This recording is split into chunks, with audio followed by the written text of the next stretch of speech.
Ma femme m'a trompé, parce qu'elle voulait une relation ouverte. J'ai refusé. Je me souviens très précisément du moment où mon mariage s'est transformé en réunion professionnelle. C'était un mardi, bien sûr, parce que rien de vraiment important n'arrive jamais. Un samedi, quand on peut encore prétendre avoir une vie. Ma femme s'appelait désormais Camille, et elle se tenait dans notre cuisine à Lyon avec une tasse à la main dont elle ne buvait jamais vraiment. Elle aimait l'idée des boissons chaudes, plus que la responsabilité qui allait avec elle. Avait ce sourire calme et lumineux, celui qu'elle utilisait quand elle voulait quelque chose.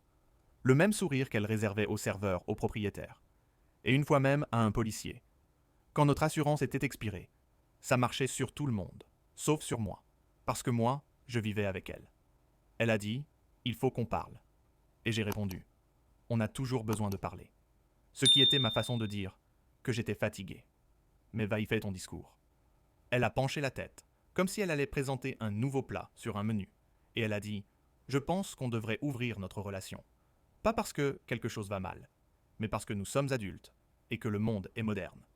J'ai cligné des yeux 2 fois, pas pour le spectacle, juste pour être sûr que je n'avais pas mal entendu, à cause du bourdonnement du réfrigérateur, qui semblait lui aussi déçu.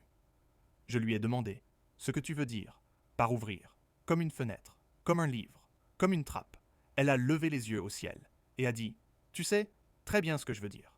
Je lui ai dit que oui, je savais, et je lui ai dit non, calmement, comme on dit non à quelqu'un qui veut emprunter ta voiture, alors que tu sais qu'il considère les limitations de vitesse comme de simples suggestions. Je lui ai dit que je ne m'étais pas engagé pour ça, que je voulais un mariage, pas un abonnement, avec option premium.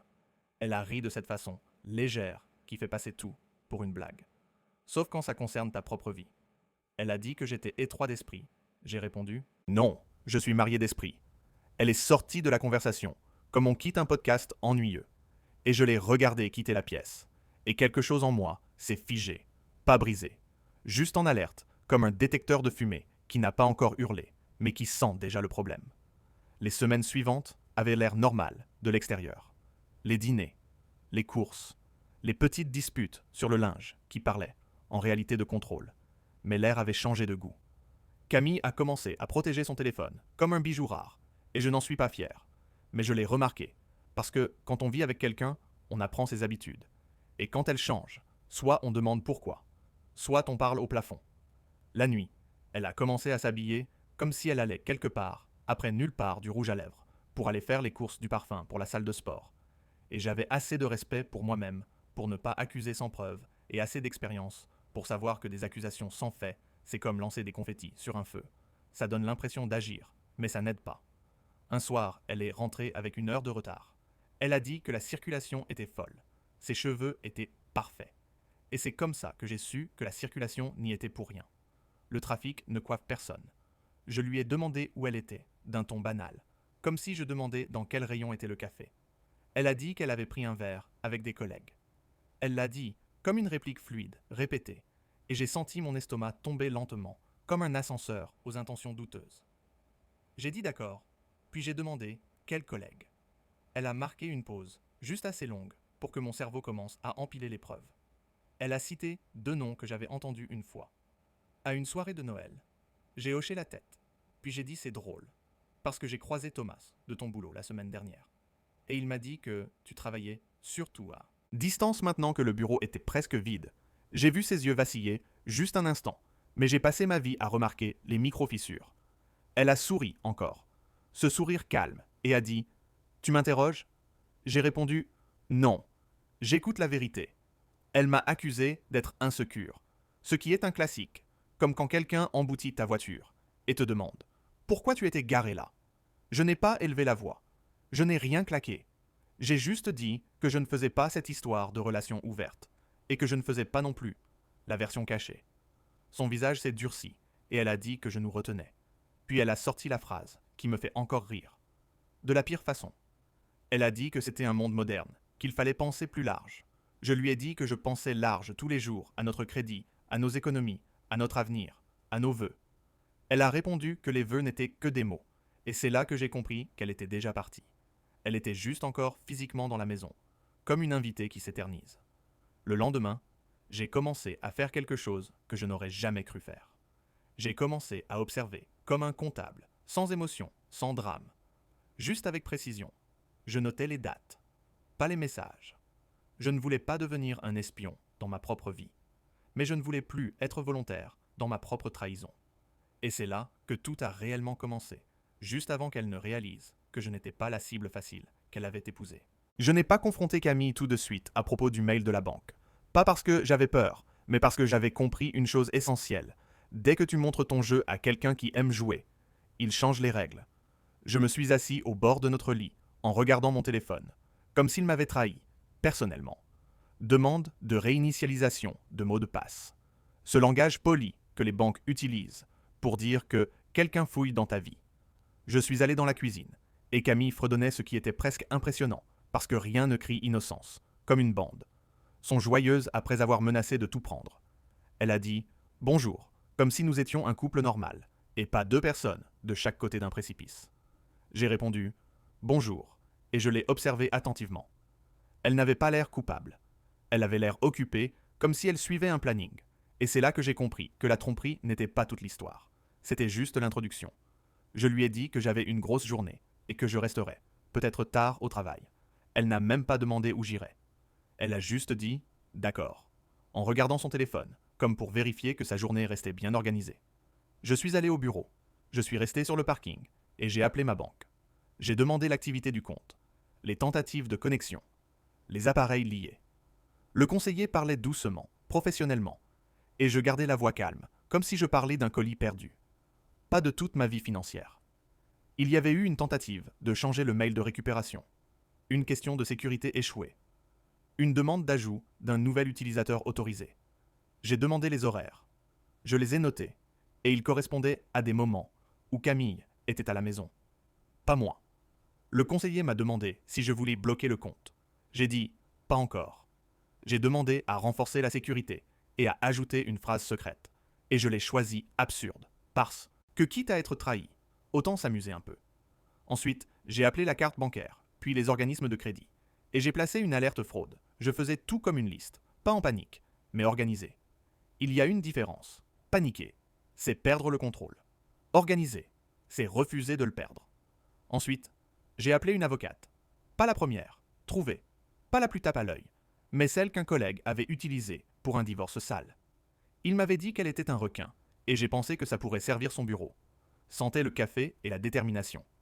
Elle m'a regardé et a dit « racontez tout », et je l'ai fait sans émotion. La demande de relation, ouverte. Mon refus, les changements, les menaces, le mail de la banque, le message aperçu, son avertissement qu'elle prendrait. Tout. Elle a écouté, puis elle a posé une seule question qui m'a redressé. Avez-vous des preuves ? J'ai dit quelques-unes. Elle a hoché la tête, comme si c'était un début, mais pas suffisant. Elle a dit « on va construire une chronologie, on va sécuriser vos biens, et on va empêcher qu'elle vous fasse passer pour le méchant, parce qu'au tribunal, la vérité compte. Mais le récit, aussi, je lui ai dit que je ne cherchais pas la vengeance. Juste, l'équité. Elle a souri légèrement, et a dit « l'équité est un bel objectif, mais on va se préparer à la guerre, sans franchir la ligne. » Et ça m'a rassuré, parce que je ne voulais pas devenir quelqu'un que je ne respecterais pas. En rentrant, Camille était sur le canapé, l'ordinateur ouvert. Elle a levé les yeux trop vite, puis les a baissés trop vite, comme si elle répétait l'innocence, et ratait le timing. Elle a demandé comment était le travail. J'ai dit chargé, puis je me suis assis en face d'elle, et j'ai dit « il faut être clair, on divorce ». Elle a claqué l'ordinateur et a dit « tu es encore là-dessus », comme si le divorce était un régime que j'avais abandonné. J'ai dit oui, toujours. Elle s'est penchée et a dit « tu veux vraiment jeter notre vie, parce que tu ne supportes pas l'évolution ». Je l'ai regardée et j'ai dit « l'évolution n'est pas un code pour le manque de respect ». Elle a ricané et a dit « tu es tellement dépassé ». J'ai répondu « peut-être, mais au moins je suis honnête ». Elle a dit « moi aussi ». J'ai dit « non, toi tu es bruyante. Il y a une différence ». Puis elle a changé de tactique. Elle a adouci son visage et a dit « on peut arranger ça. On peut voir un thérapeute ». J'ai failli rire pas, parce que la thérapie est ridicule, mais parce que le timing l'était. Elle voulait réparer après avoir été prise. Après m'avoir menacé, après avoir tenté d'accéder au compte. Ce n'était pas de la guérison, c'était du contrôle des dégâts. J'ai dit non. et elle m'a regardé comme si je lui avais volé quelque chose. Puis elle a dit « Très bien, tu veux divorcer. On fera ça à ma façon. » Et elle est allée dans la chambre. J'ai entendu les tiroirs s'ouvrir. Pas de manière affolée, mais calculée. Je l'ai suivie. Elle sortait un dossier avec notre certificat de mariage, l'acte de propriété, les assurances empilées comme un dossier d'accusation. J'ai demandé ce qu'elle faisait. Elle a dit « Je me prépare ». J'ai dit « Laisse ça ». Elle a dit « C'est à moitié à moi ». J'ai répondu « On fera des copies, pas prendre les originaux ». Elle m'a regardé et a dit « Tu ne me contrôles pas ». J'ai dit « Je ne te contrôle pas. Je protège mon avenir ». Elle a claqué le dossier et a dit « Tu te crois malin ». J'ai répondu « Je sais juste que je ne suis pas idiot ». Cette nuit-là, j'ai dormi dans la chambre d'amis. Pas par défaite, mais parce que je refusais de partager un lit avec quelqu'un qui traitait l'engagement comme une mode. Et vers 2 heures, je l'ai entendu au téléphone. Voix basse, mots étouffés. Mais j'ai compris. Avocat. Stratégie. Il ne sait pas encore. On aura la maison. Je me suis assis, bien réveillé. Et j'ai souri.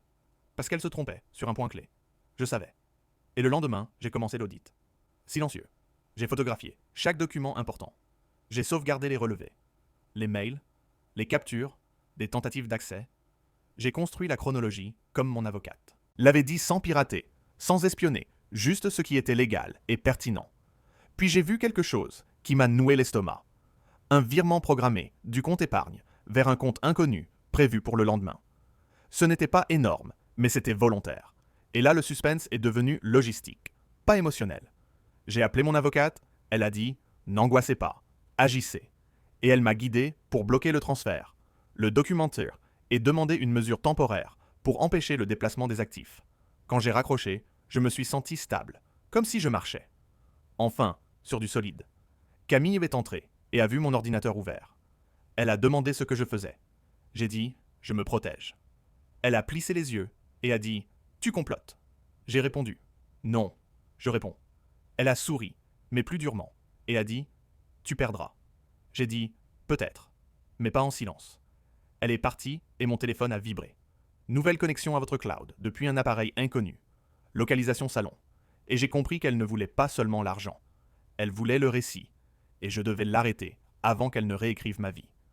Et il me restait un avantage. Quelque chose qu'elle ignorait, que j'avais gardé des notes. Dater ces mots exacts, sur les vœux sur tout prendre. Sur il ne sait pas encore. Et je savais que je devais les utiliser au bon moment. Pas par vengeance, mais par respect de moi-même. Parce que si elle voulait le tribunal, j'y irais. Avec des faits, pas des sentiments.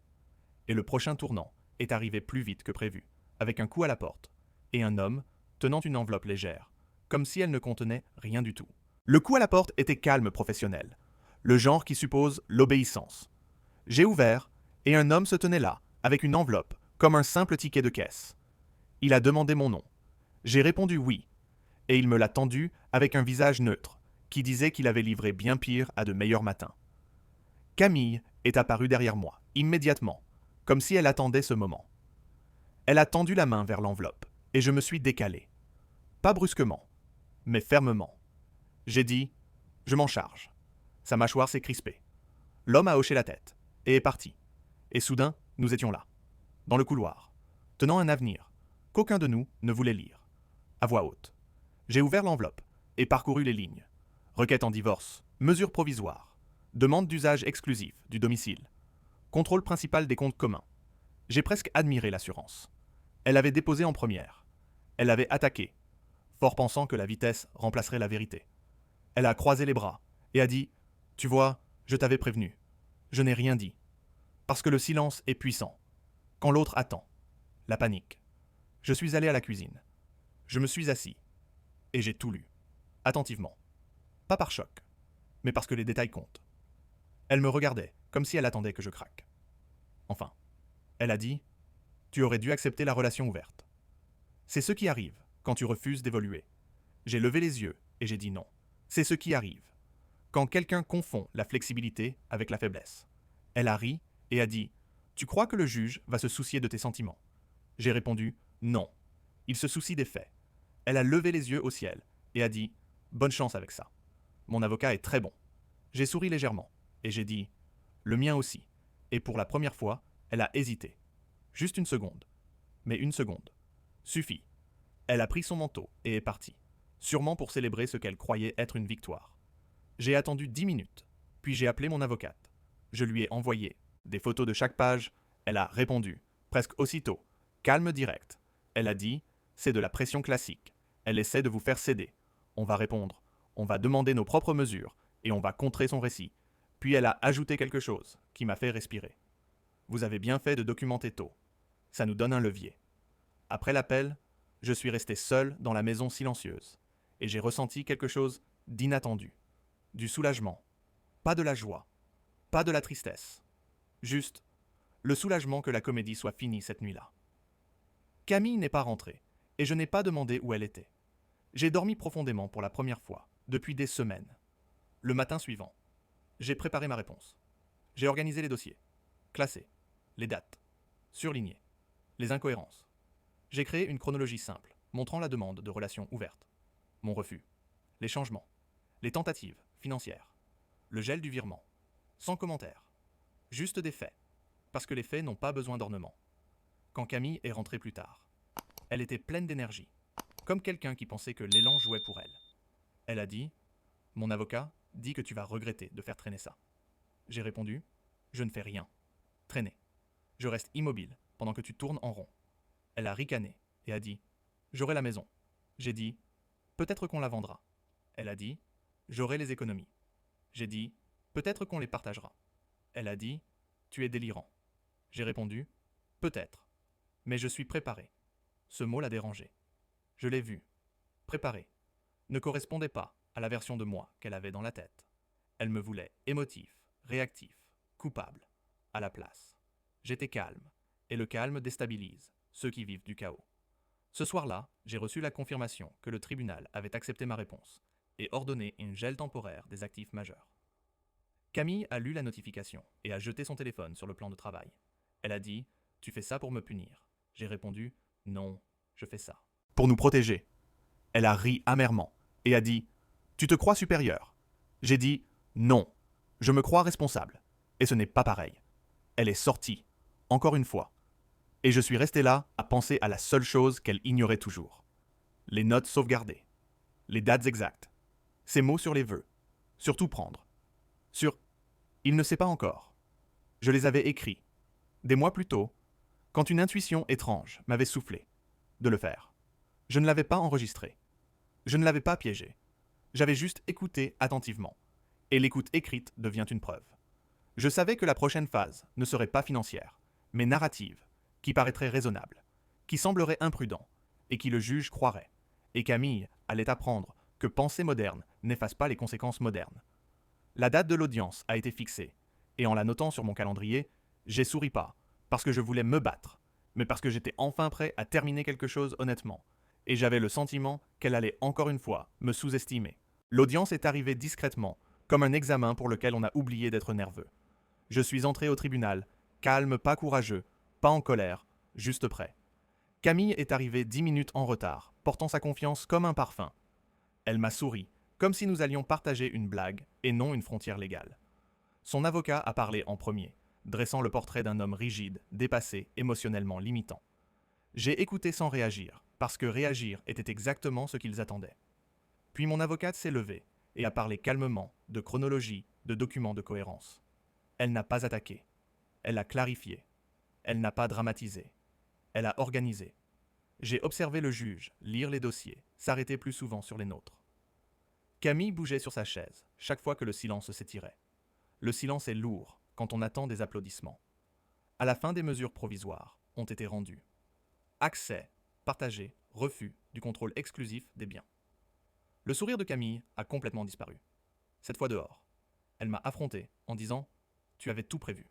J'ai répondu « Non, je m'y suis préparé ». Elle a dit « Tu essaies de me faire passer pour la méchante ». J'ai répondu « Tes actes font ça sans mon aide ». Elle a ricané et a dit « Ce n'est pas fini ». J'ai répondu « Tu as raison, mais ce n'est plus à sens unique ». Elle est partie rapidement, ses talons claquant comme une ponctuation qu'elle ne contrôlait plus. Je suis resté là un instant, réalisant que le pouvoir sur lequel elle comptait était la surprise. Et une fois disparu, il ne restait que du bruit. Je suis rentré chez moi, plus léger. Pas parce que j'avais gagné, mais parce que j'avais cessé de perdre. Cette nuit-là, j'ai dormi, en sachant que la phase suivante révélerait plus qu'elle ne le voulait. Parce que la pression le fait toujours. Et j'étais enfin assez calme pour regarder. Après l'audience, quelque chose a changé, pas dans les papiers. Mais en elle, elle est devenue plus bruyante, plus théâtrale, comme si la confiance pouvait être réchauffée et servie à nouveau. Elle a commencé à raconter sa version aux amis communs, avant même qu'ils ne demandent, se présentant comme progressiste, incomprise, courageuse. Je n'ai rien corrigé. J'ai laissé le bruit circuler, parce que le bruit finit toujours par révéler ses failles. Un après-midi, mon avocate m'a appelé et a dit quelque chose d'intéressant. Est apparu. Camille avait soumis une déclaration avec des dates qui ne correspondaient pas à ses propres dépôts, de petites incohérences, mais régulières des voyages, censés être professionnels, qui se chevauchaient avec autre chose, des dépenses dites communes qui ne l'étaient pas. J'ai souri pas de joie, mais de reconnaissance. C'était la phase de délitement. À la maison, Camille m'a accusé de retourner les gens contre elle. J'ai dit « Je n'ai rien dit ». Elle a répondu « Tout le monde agit bizarrement ». J'ai dit « Peut-être qu'ils écoutent mieux ». Elle a craché « Que je me croyais malin ». J'ai répondu « Non, je suis patient ». Elle a ri et a dit « La patience ne te sauvera pas ». J'ai répondu « Peut-être, mais l'impulsivité te blessera sûrement ». Quelques jours plus tard, les demandes de communication sont arrivées, avec l'obligation de divulguer les échanges liés aux finances et à la séparation. Camille faisait les 100 pas, relisant la vie, encore et encore. Elle a dit « C'est intrusif ». J'ai répondu « Les tribunaux aiment la transparence ». Elle a dit « C'est injuste ». J'ai répondu la trahison aussi. Elle s'est figée à ce mot, puis a dit « Tu es encore bloqué là-dessus ». J'ai répondu « Non, je suis passé à autre chose, mais la chronologie ne l'est pas. » Cette nuit-là, elle est restée éveillée, tard, tapant, effaçant, tapant encore, et j'ai compris qu'elle essayait de réécrire quelque chose qui existait déjà. La vérité n'a pas besoin d'édition, et c'est là que j'ai su que la fin ne serait pas bruyante. Elle serait calme et indiscutable, et elle ne la verrait pas venir tant qu'elle ne serait pas déjà consignée. Le jugement final n'a pas semblé final. Quand il a commencé, il était procédural. Comme si tout le monde s'attendait à un dernier éclat. Camille est arrivée composée, mais tendue, comme quelqu'un tenant son sourire par effort. Son avocat a parlé, encore confiant, mais plus vite. Cette fois comme si la vitesse pouvait flouter les détails. Puis le juge a posé des questions calmes, précises. Des questions qui n'accusaient pas, mais invitaient à la clarté des dates. Ont été citées, des documents référencés, des incohérences, mises en lumière, sans drame. Mon avocate a répondu lentement, laissant la vérité respirer. Camille a été interrogée sur une tentative de transfert qu'elle avait qualifiée de routinière. Elle a hésité, puis parlé, et cette hésitation a parlé pour elle. On lui a demandé des propos, sur tout prendre. Elle a dit qu'elle était émotive. Le juge a hoché la tête et a dit « Les émotions sont compréhensibles, mais les actes comptent ». La salle s'est rétrécie, puis a fait silence. La décision est tombée équilibrée, juste ancrée dans les faits. Partage équitable, aucun contrôle exclusif, aucune récompense pour la manipulation. Camille fixait droit devant elle, comme si elle regardait au loin. Dehors, elle n'a pas crié, elle n'a pas menacé. Elle a simplement dit « Je ne pensais pas que tu te battrais comme ça ». J'ai répondu « Je ne pensais pas que j'aurais besoin de le faire ». Et c'était la vérité. Elle est partie plus lentement, cette fois. Et j'ai compris que la bataille n'avait jamais été de gagner, mais de refuser de disparaître. Le divorce s'est finalisé sans feu d'artifice, juste des signatures, et la reconnaissance silencieuse que quelque chose s'était terminé, exactement comme il le devait. Camille n'a pas obtenu tout ce qu'elle voulait, et je n'ai pas perdu l'essentiel. La maison a été vendue proprement. Les comptes partagés équitablement, et le bruit s'est dissipé plus vite que je ne l'aurais cru. Les gens ont cessé de poser des questions, en voyant que je ne jouais pas la douleur. Camille a avancé rapidement, du moins en apparence, parlant de liberté. De nouveaux chapitres de croissance, je lui ai souhaité du bien, en silence, parce que la rancœur est lourde, et j'avais déjà porté assez de poids. Ce qui m'a surpris, c'est la légèreté de ma vie. Ensuite, les matins plus calmes, les choix plus clairs, les rires plus faciles. J'ai compris que je n'avais pas seulement défendu mes finances, mais mon identité. J'avais appris que l'amour, sans respect, n'est qu'une habitude, et qu'une habitude peut se briser. Je n'ai pas gagné en lui prenant quelque chose. J'ai gagné en me gardant intact. La dignité, le calme, la clarté, n'ont jamais été négociables. Et à la fin, quand on me demandait comment j'avais survécu, je disais la vérité. J'ai fait attention, je me suis préparé, et j'ai refusé de confondre des excuses modernes avec une responsabilité intemporelle. Et c'était suffisant, plus que suffisant, parce que la vraie victoire, c'était d'avancer sans amertume, en sachant que j'avais tenu ma position et que j'en étais sorti honnête entier, et enfin libre. Et après tout cela, il ne restait plus rien à prouver, ni à défendre. La vie a simplement continué, plus simple, plus silencieuse, sans stratégie ni vigilance constante. J'ai avancé, sans regarder en arrière, conscient que ce que j'avais protégé n'était pas seulement des comptes ou des biens, mais ma capacité à me respecter moi-même, et cette liberté-là, personne ne pouvait me la reprendre. Avec le temps, j'ai compris que la fin n'était pas une chute, mais un dégagement d'espace. Chaque décision devenait plus légère parce qu'elle ne devait plus être négociée. Chaque silence devenait paisible parce qu'il n'était plus rempli de soupçons. Je n'avais plus besoin de surveiller des téléphones, des relevés, ou des mots à double sens. Je pouvais simplement vivre, et cette simplicité valait toutes les batailles évitées. Je ne me suis pas reconstruit, je me suis retrouvé, et c'était suffisant pour avancer, sans bruit, sans peur et sans regret.